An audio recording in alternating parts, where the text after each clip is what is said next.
بسم الله الرحمن الرحيم. يا أيها المزمل قم الليل إلا قليلا نصفه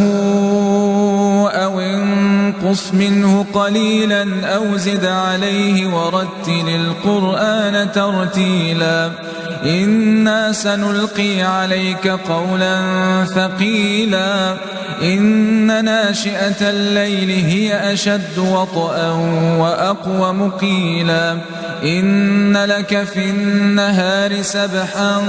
طويلا واذكر اسم ربك وتبتل إليه تبتيلا رب المشرق والمغرب لا إله إلا هو فاتخذه وكيلا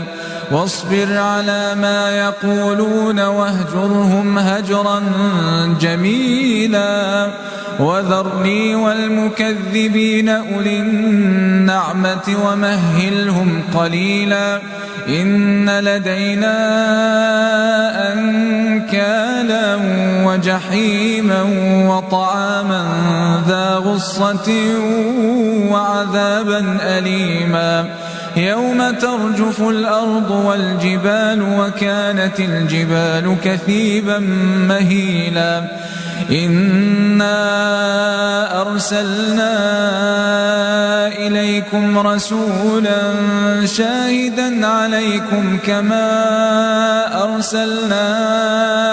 إلى فرعون رسولا فعصى فرعون الرسول فأخذناه أخذا وبيلا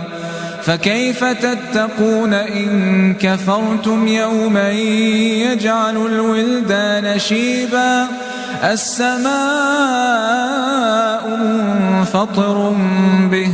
كان وعده مفعولا إن هذه تذكرة فمن شاء اتخذ إلى ربه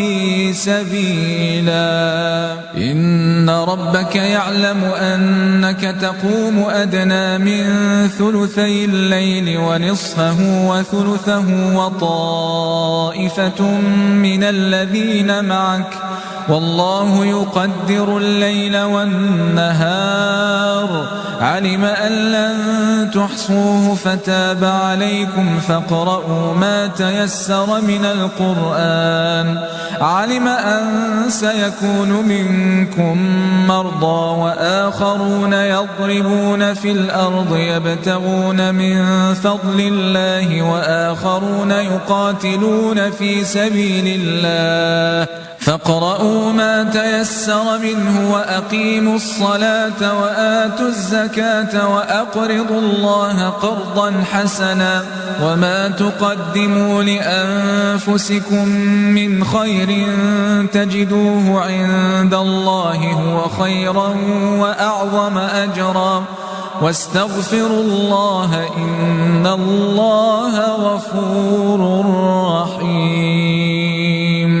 بسم الله الرحمن الرحيم.